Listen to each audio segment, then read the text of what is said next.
അതിന് മുൻപ് ഞാൻ വേറൊരു കാര്യം പറയാം. ഇതെന്താന്ന് അറിയോ നിനക്ക്? ഓർക്ക പറ. നീയോ? നിനക്കോ? മുമ്പ് കണ്ടിട്ടുണ്ടാ? ഇത് പരസ്യങ്ങളൊന്നും കാണാത്തോണ്ടായിരിക്കും. വിസ്പർ കണ്ടിട്ടുണ്ടാ? പരസ്യത്തിൽ നീ കണ്ടിട്ടുണ്ടോ വിസ്പർ? നീ വലിയ കുട്ടിയായ? നീ ആയ? നിനക്ക് എത്ര വയസ്സാണ്? നിനക്കോ? 8 വയസ്സ്. ചെറിയ കുട്ടികളാണ്, പക്ഷെ ഇവര് ഇത് അറിഞ്ഞിരിക്കണം എന്നാണ് എന്റെ ഒരു അഭിപ്രായം. നിങ്ങളുടെ മക്കളും ഈ പ്രായത്തിലാണെന്നുണ്ടെങ്കിൽ നിങ്ങൾക്ക് പറഞ്ഞു കൊടുക്കാൻ മടിയുണ്ടെങ്കിൽ ഈ വീഡിയോ ഷെയർ ചെയ്ത് കൊടുക്കുക. അതല്ല അറിയണ്ട, അവര് ആ സമയത്ത് അറിഞ്ഞാൽ മതി എന്നാണെങ്കിൽ ഓക്കെ. എനിക്കിത് റെലവന്റ് ആയി തോന്നിയതുകൊണ്ട് ഞാൻ നിങ്ങളിലേക്കും എത്തിക്കാണ്.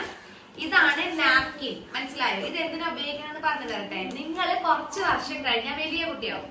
വലിയ കുട്ടിയാവണത് എങ്ങനെയാണെന്ന് അറിയോ?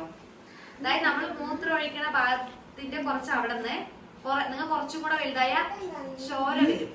എന്ത് വരും? രക്തം വരും. അപ്പൊ നിങ്ങൾ അത് കണ്ട പേടിക്കാൻ പാടില്ല. നിങ്ങളുടെ പാൻറ്റീസിലില്ലേ നിങ്ങൾ ചോര കാണും ആദ്യമായിട്ട്. അപ്പൊ നിങ്ങൾ അത് കണ്ടോട്ടെ. മിണ്ടാണ്ടിരിക്കുക. ആദ്യമായിട്ട് നിങ്ങളുടെ പാൻറ്റീസില് എന്താണെന്നറിയോ? എന്താണ്? പാൻറ്റല്ല, പാൻറ്റീസ് എന്ന് പറഞ്ഞാൽ നമ്മുടെ ഷഡ്ഡി. നമ്മളിടുന്ന അണ്ടർവയറിൽ നമ്മൾ ആദ്യം മിണ്ടാണ്ടിരിക്കട്ടാ. ആദ്യമായിട്ട് നിങ്ങൾ ചോര കാണുമ്പോ നിങ്ങൾ എന്ത് ചെയ്യും? എന്ത് ചെയ്യണം? ഇപ്പൊ സ്കൂളിൽ വെച്ചിട്ടാണ് കാണുന്നത്, നിങ്ങൾ ബാത്റൂമിൽ പോകുമ്പോ കണ്ടുവച്ച. സ്കൂളിലാണെങ്കിൽ നിങ്ങൾ ആദ്യം പോയിട്ട് എന്ത് ചെയ്യണം? ടീച്ചറോട് പറയണം. വീട്ടിലാണെന്ന് വെച്ചാൽ ആദ്യം എന്ത് ചെയ്യണം? ഉമ്മയോട് പറയണം. അപ്പൊ നിങ്ങൾ ഇനി ആദ്യം അത് കാണുമ്പോ പേടിക്കോ? പേടിക്കാൻ പാടില്ല. അത് നമ്മൾക്ക് പെണ്ണുങ്ങൾക്ക് എല്ലാവർക്കും സംഭവിക്കുന്ന ഒരു ഇതാണ്. വലിയ കുട്ടിയായി എന്ന് കേട്ടിട്ടില്ലേ? അത് നമ്മൾ അവർക്ക് സ്വർണ്ണമൊക്കെ ഇട്ട് ചുന്ദരിയെ കാട്ടില്ലേ? അതാണ് സംഭവം. അത് വരുന്ന സമയത്ത് വെക്കണതാണ്. ഇത് പരസ്യത്തിലൊക്കെ പെണ്ണുങ്ങൾ ഇങ്ങനെ ഇട്ടിട്ട് ഓടുന്നത് അങ്ങനെയൊക്കെ കണ്ടിട്ടില്ല. വിസ്പറിന്റെയും എന്തൊക്കെ കണ്ടിട്ടാവും, ശ്രദ്ധിക്കാത്തോണ്ടായിരിക്കും.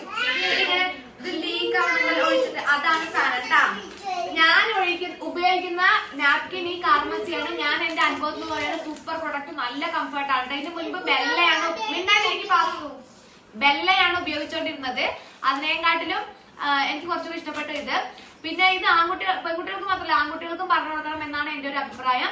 നിങ്ങൾക്ക് വേണമെങ്കിൽ എടുക്കാം, വേണമെങ്കിൽ തട്ടാം. അപ്പൊ ഇന്നത്തെ വീഡിയോ അത്രയുള്ള. അടുത്ത വീഡിയോ കാണാം. Dazzler iconic kajal. ആരാട്ട് ഇങ്ങനെ എഴുതുന്നത്? ആരെങ്ങനെ എഴുതുന്നത്? കണ്ണ്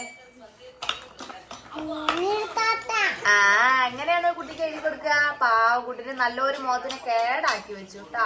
പരത്തിയതാണ്. ആണ് അവള് ഇങ്ങനെ കണ്ണ് തിരുമ്പുമായിരുന്നു. തിരുമ്പാൻ പാടില്ല കേട്ടാ. കണ്ണ് തുറക്കുക. കാഞ്ചനമാല.